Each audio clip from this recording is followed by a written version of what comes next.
Trump's tariff measures have triggered a global market sell-off. The Wall Street takes it on the chin as well. The Nifty and the Sensex are down over 2.5% this week, with the IT sector seeing some of the deepest cuts. We are talking about, what has been a hugely volatile week in global financial markets, India included. So let's talk about what we're getting you on the show. This is Editors Roundtable. I'm Surabhi Upadhyay. With me, of course, is Rima, Prashant, Nimesh, and we have a very special guest, Prashant Khemka, joining us. And today we're going to talk about a lot of the Trump headlines, the tariff realities, the negotiations that are still ongoing, and what this period of huge uncertainty perhaps could mean for our markets in the days and weeks ahead. So guys, it's a full house, and we have an expert to help us navigate what has been a very stressful week, to say the least, Prashant. By the way, the situation is so urgent, it has brought Prashant to our studios. We need Prashant and Prashant. Now, Prashant Square now to solve this for us. I was joking, Prashant. Thank you for having me here. Always a pleasure, particularly at such times. What did you make of it? The entire, should I call it fiasco? See, I wouldn't say fiasco. Look, he's orchestrated this since a very long time. His views on this subject are very clear. Reality is that US had played a certain role in the world over many decades, big brother kind of role, where a lot of other countries were benefiting from it. You can argue US also benefited. A lot of other countries also benefited from it. Now, let's take NATO as an example. Who needs protection the most? The European countries need the protection the most. But who's spending the most, disproportionately higher, was the US. So all he's saying is, look, as all our love and affection is on one side, and we continue to have that, but you put up more of your fair share on the table. Yeah? Europeans had, US in any field, most of the fields, been more and more competitive, and Europe on the margin had become more and more laid back. Now this in a way is a jolt to them, and you've seen announcements from Germany and others. But the question is it a permanent jolt, or is it a... I think it is a structural. Permanent remains to be seen, but it's structural, because once something like this happens, you cannot say it won't happen again. For many decades, nothing like this had happened, whether it's Republicans or Democrats. Yeah. Now, what if, even if Trump were to, obviously, Trump may stand again, despite the two terms. He's talked about, a third term and whatnot. But even if it's not Trump, but someone else, let's say J.D. Vance, he's no different than Trump, and the policies could continue. What Trump's election and his behavior and continued popularity, if it is, what that would suggest to politicians in US is that's the popular mood. And that popular mood may not be just as of then, but maybe more sustainable. And then that politics would be on the rise, and they'll compete, jostle to take that position. Different parties, or certainly Republican Party, different candidates would jostle to take the position of Trump. And if they win, they'll continue similar policy. So different countries would have to adjust to Trump politics going forward. Can I ask one more question, guys? What will take, in your opinion, since US is the problem, US markets are the problem, and the rest of the world is sort of reacting, what will take US markets to stabilize, in your opinion? I think it might stabilize today or next week, who knows? Because see, the worst news is out. From here, the incremental news is likely to be better. It is not the final statement that is made. It's a negotiation, long drawn out negotiation, and he's made his position very strong on the negotiation table. Now he's going to bilaterally negotiate with these various countries, and will get a better deal for US. But that I completely understand will hold true if the final negotiated tariff rates come down, if it's not as disruptive. For a second, if we assume and work with the worst case scenario, which was what was announced, then we're talking about a serious impact on inflation, on GDP growth rates, not for us here in India, but around the world. So that has not been priced in the market, or has it? See, if you take, I have deep respect for the markets. They see beyond the horizon, and maybe they are pricing in, either they might be pricing that these rates would not stick, or if assume that they price in more or less these rates would stick. In that case, if you look at the equity markets plus the commodities market plus the bond markets which have rallied, what they are suggesting is a slower global growth. Seems reasonable. When tariffs, trade barriers increase, growth should be slower, as the vice versa is true, has been true as well. And lower inflation.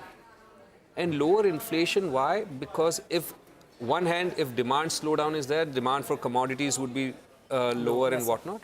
But also a lot of these tariffs mean additional capacities would be put up in the US.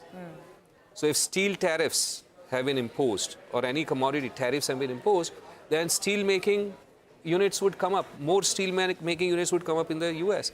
Overall, steel capacity of the world is increasing then. At a time when demand may or may not slow down. But even if the demand doesn't slow down, the capacity might increase faster. And so that should be negative for steel prices. And that would be deflationary. So I think certain pockets may see, like commodities in this example, price hits. On the whole, I'm not suggesting it will be deflationary, but I think these could imply lower inflation going forward rather than higher inflation. Very interesting viewpoint, and different from what we've been hearing, the general view. And we'll get into it in more detail in just a bit. I'll quickly take 30 seconds to recap the Indian market action, just the numbers. We obviously got swept up in the global storm, and by the end of the week, it became very, very clear that we cannot remain unscathed. On Thursday, the narrative was that, yes, India is relatively lesser impacted or least impacted. But by Friday, the reality was that financial markets are interlinked. And if there's a global risk off, then we will not be spared. So what's the final tally? For the week, the Nifty is down 2.5%. The mid-cap index is down about 2%. The small-cap index also down about 2.5%. IT taking it on the chin because of the expected uncertainty and maybe delays in business decision-making. So 9% down on the IT index. Metals and commodities pummeled absolutely through and through. The cuts are 7.4% on the Nifty metal index. Oil and gas down 4%. The overall commodities index was also down almost 4%.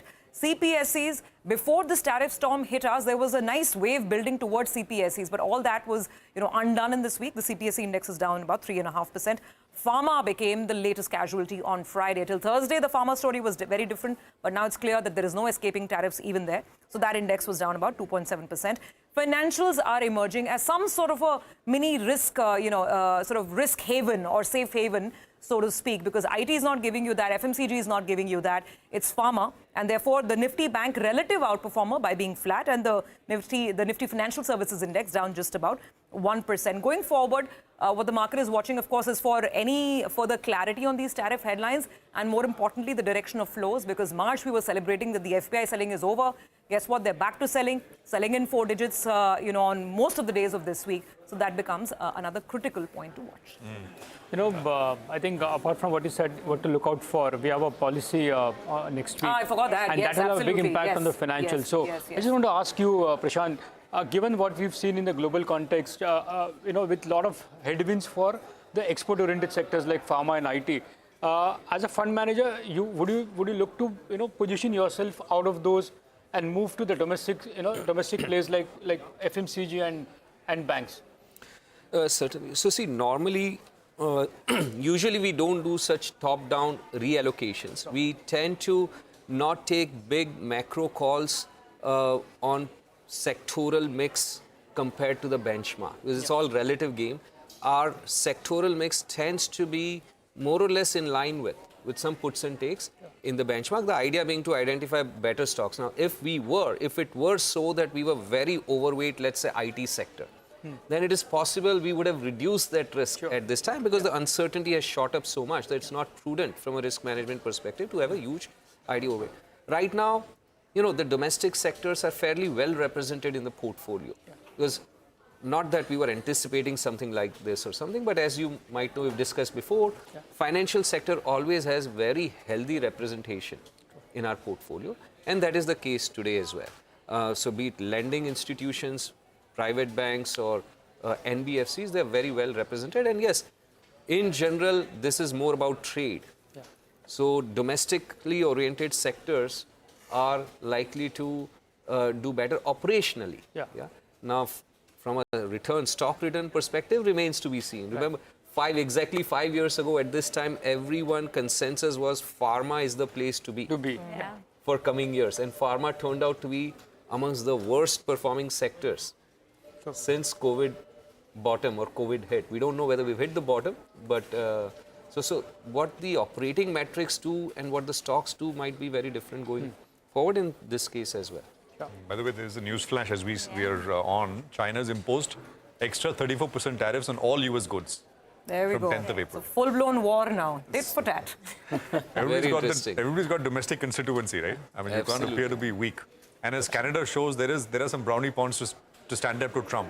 Absolutely. I mean, I think that is the other thing. By the way, on a lighter note, 10 years ago, somebody just sent it to me. This is Donald Trump, exactly 10 years back. He tweeted saying if the Dow ever falls more than 1,000 points in a single day, the sitting president should be loaded into a very big cannon and shot into the sun at tremendous speed. No excuses. I'm sure people are going to tag him and repost this. We need to adjust for inflation, right? 10 years. Anyway, let me just go across and sort of, what's the thinking from here? That's essentially the question that I'm trying to sort of, answer. Over the last 24 hours, by the way, we've heard from many people. We heard from Trump himself. This is after the reciprocal tariffs.